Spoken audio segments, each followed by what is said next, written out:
They said nothing could reach him anymore, but nobody had tried holding his hand. The first thing I noticed was not the silence. It was the sound of machines trying much too hard to fill it. Soft beeps echoed through the pediatric recovery wing while nurses walked carefully from room to room, speaking in whispers that felt almost disrespectful against the weight hanging in the air. Every face carried the same expression, hopeful enough to keep working, tired enough to stop expecting miracles.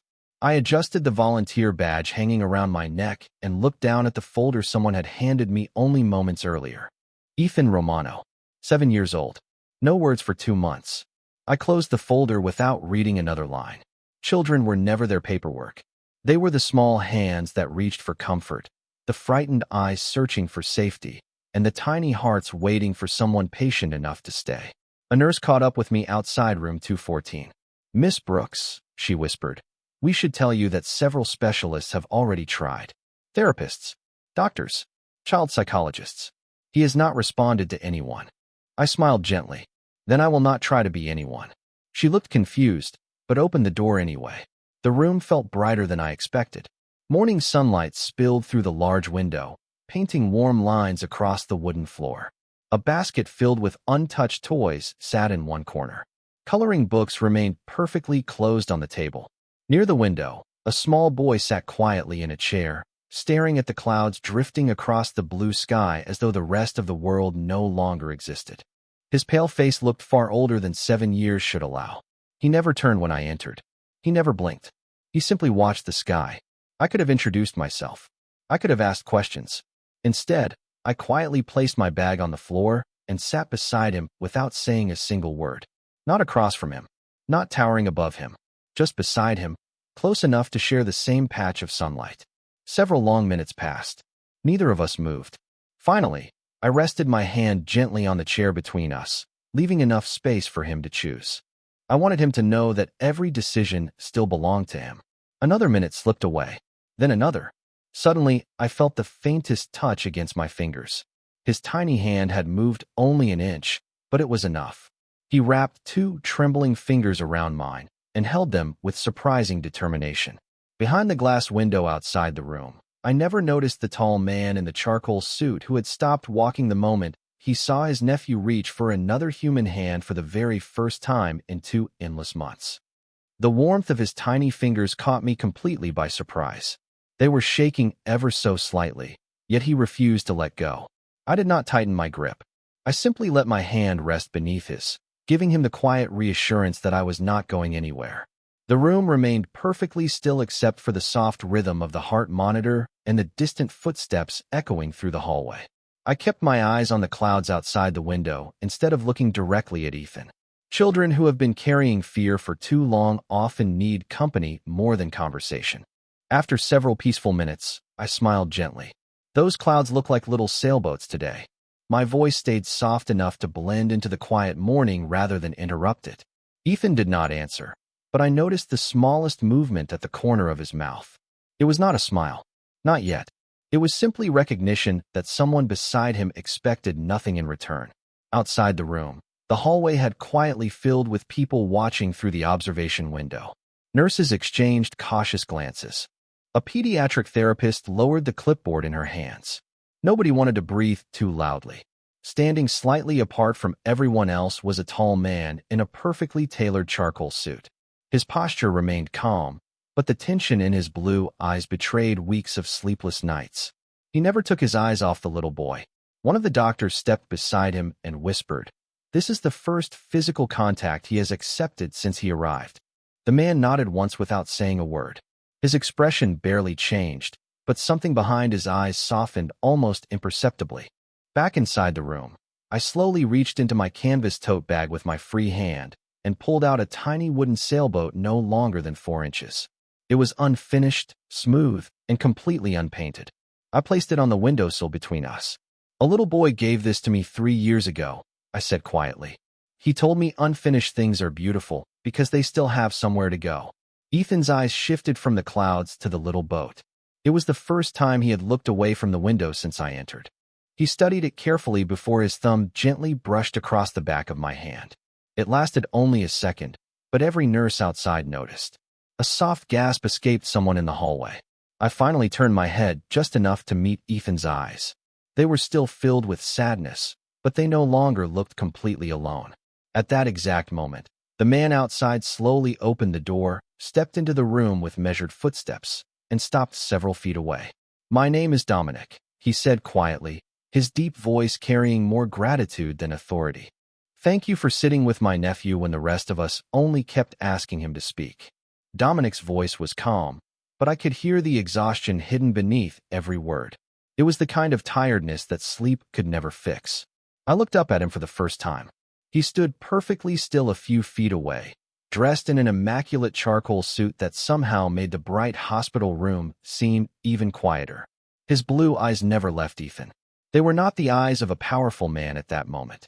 They were the eyes of an uncle who had spent 60 painful days watching someone he loved disappear into silence. I offered him a small smile.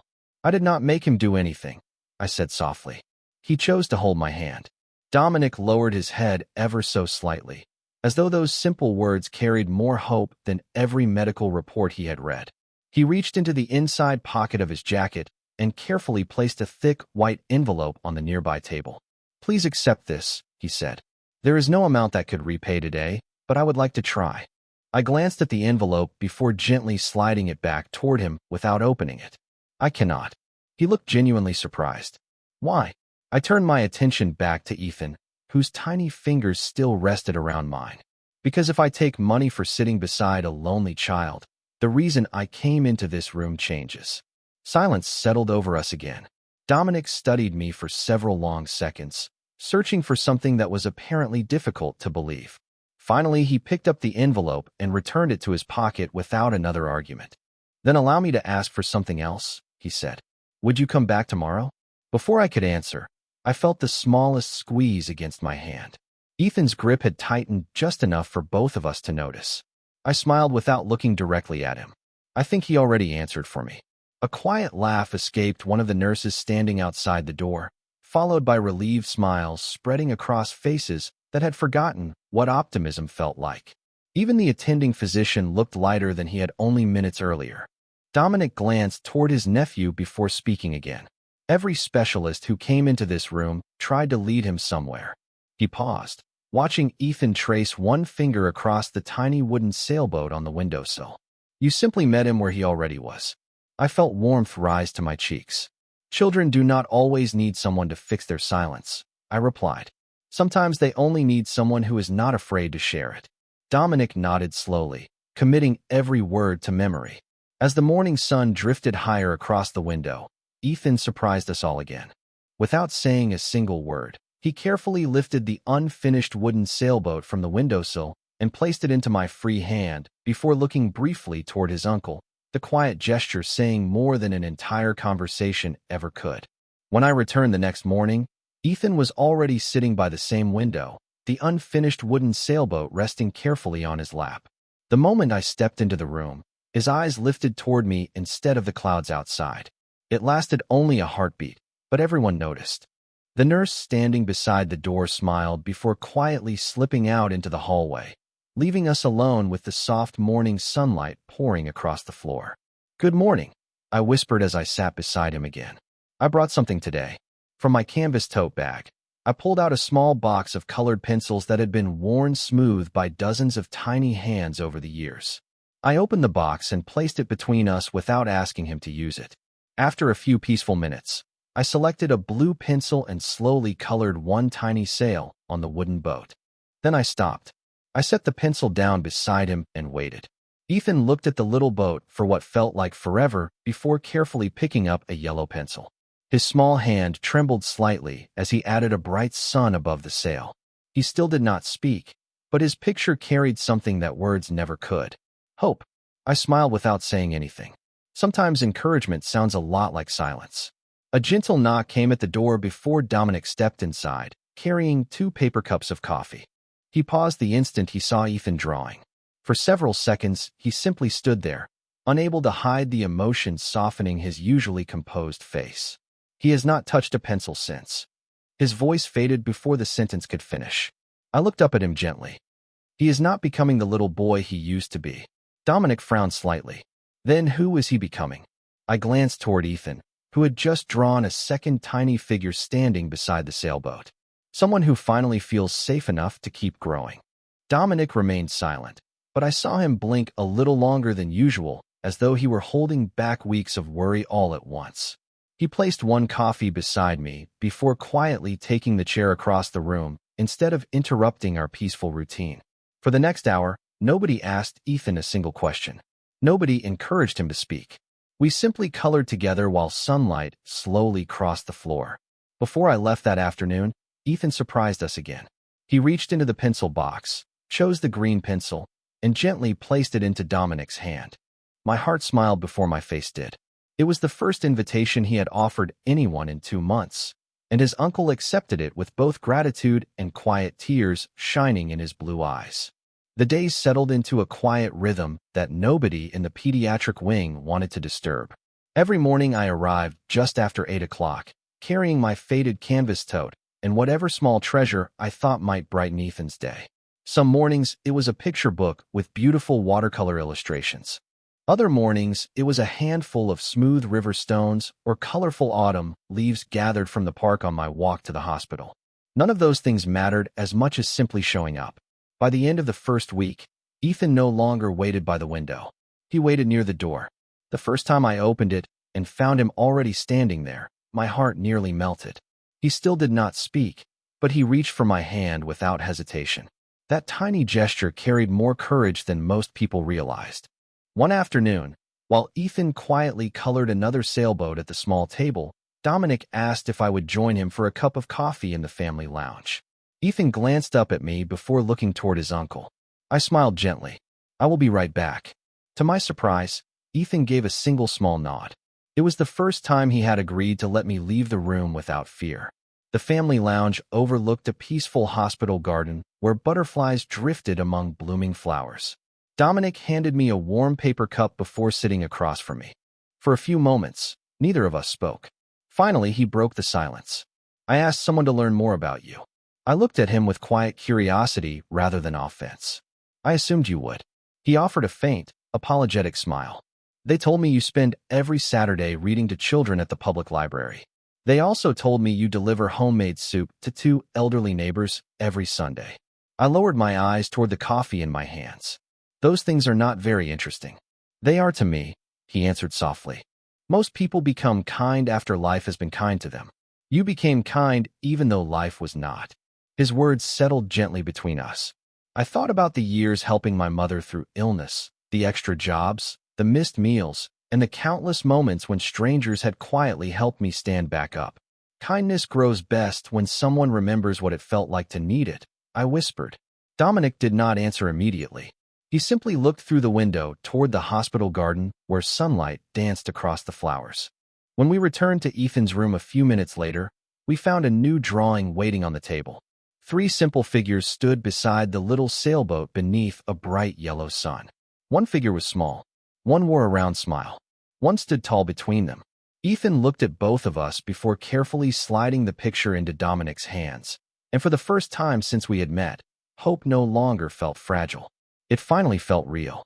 Rain arrived before sunrise and wrapped the city in a quiet gray blanket that made the hospital feel even more peaceful than usual. I stood beneath the front entrance, shaking tiny drops of water from my umbrella before making my way upstairs with my familiar canvas tote resting against my shoulder. Inside, the pediatric wing smelled faintly of fresh coffee and clean linen. Nurses greeted me with warm smiles that had become part of our morning routine. "He has been asking for the window since 7 o'clock, one of them whispered with a grin. I smiled back. Then I should not keep him waiting. The moment I stepped into Ethan's room, he looked up from his chair and walked straight toward me. There was no hesitation anymore. He slipped his small hand into mine as naturally as if it had always belonged there. We spent the morning building tiny paper boats from colorful sheets of construction paper.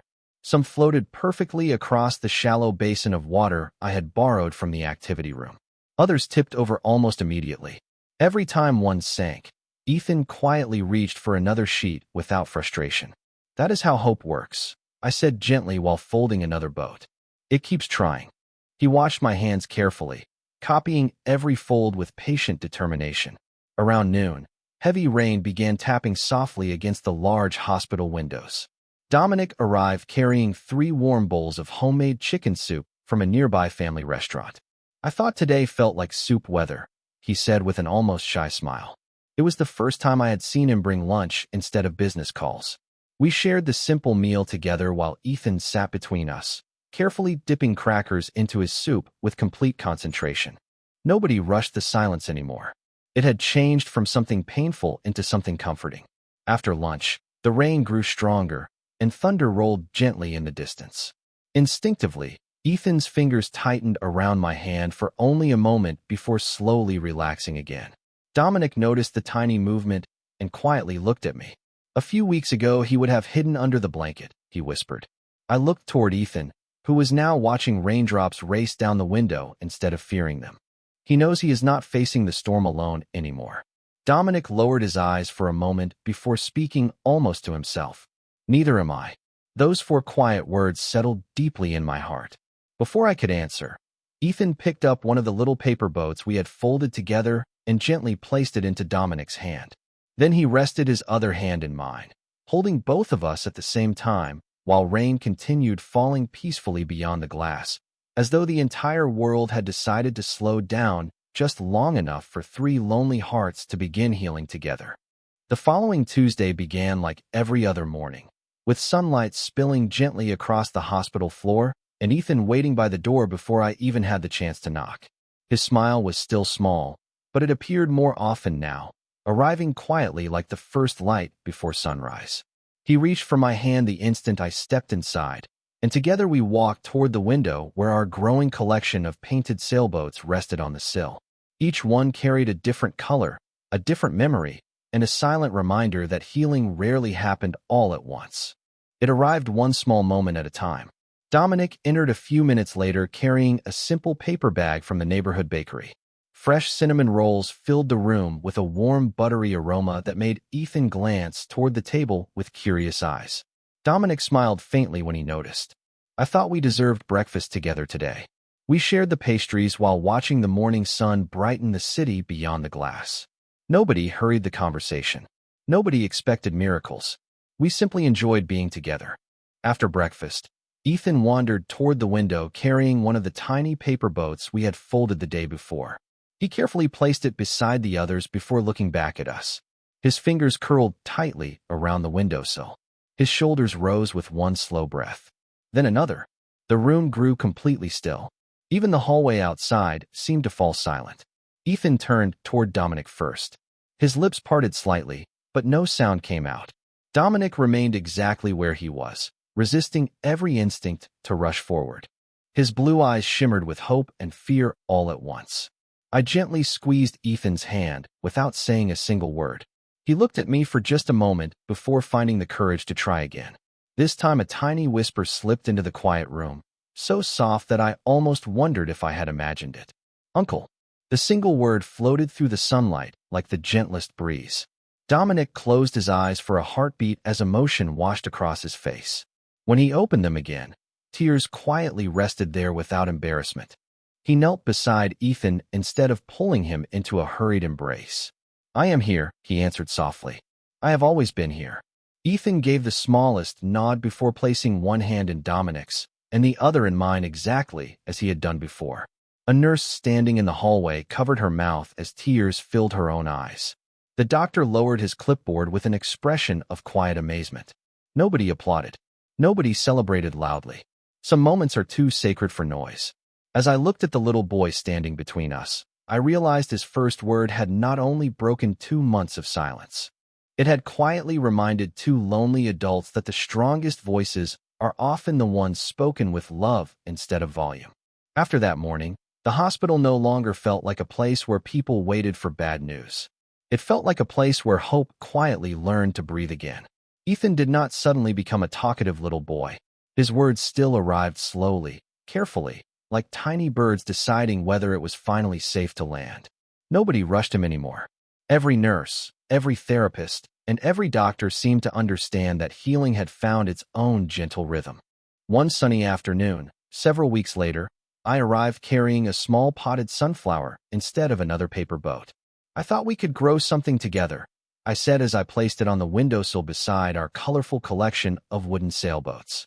Ethan smiled and carefully touched one bright yellow petal before looking toward Dominic. Water, he whispered softly. Dominic's face lit up immediately, but he answered with the same calm patience we had all learned from Ethan. I think that is a wonderful idea. Together we poured a little water into the pot, watching the dark soil quietly drink it in. Plants are funny, I said with a smile. Most of the important work happens where nobody can see it. Dominic looked at the sunflower for a long moment before quietly replying, just like people. His words lingered in the warm afternoon light. Later that day, Ethan grew tired and fell asleep in the chair beside the window, one small hand still resting against the flower pot. Dominic and I stepped into the peaceful hospital garden while a nurse stayed nearby. Butterflies drifted lazily among blooming flowers, and the gentle breeze carried the scent of fresh grass after the morning rain. For several minutes, we simply walked without speaking. Finally, Dominic broke the silence. I thought Ethan was the one who needed saving. He paused before looking at me with honest blue eyes that no longer hid behind quiet distance. I was wrong. I tilted my head slightly. What changed your mind? He smiled with quiet humility. Watching him taught me something about myself.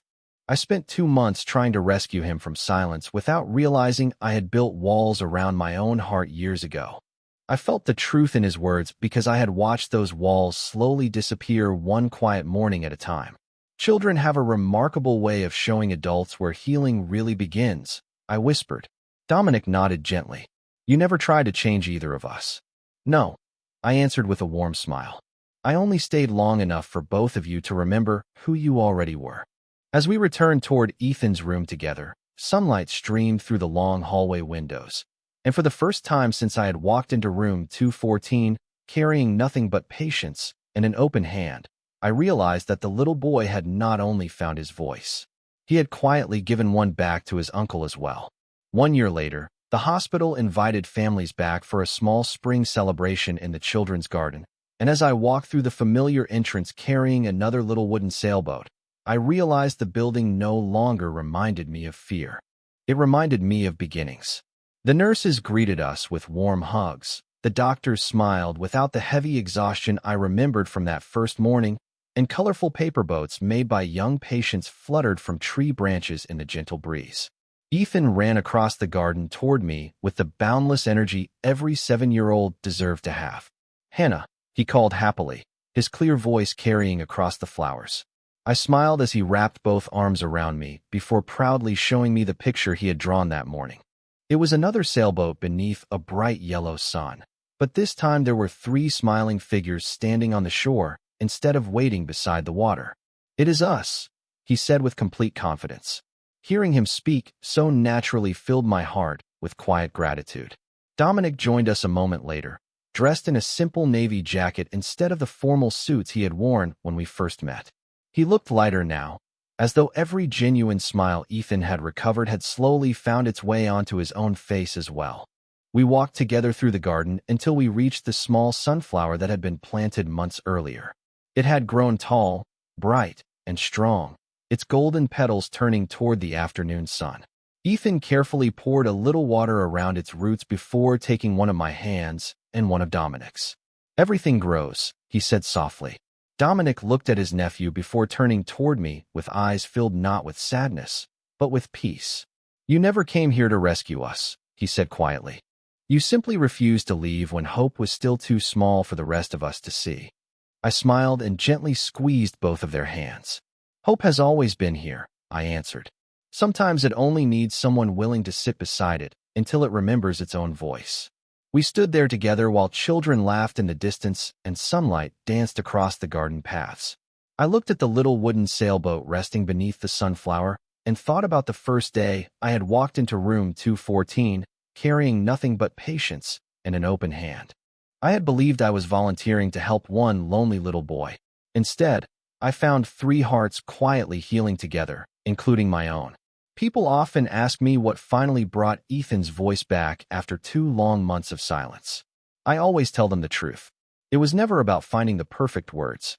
Sometimes the greatest miracle begins when someone sits down, holds your hand, and stays long enough to remind you that you never had to face the storm alone.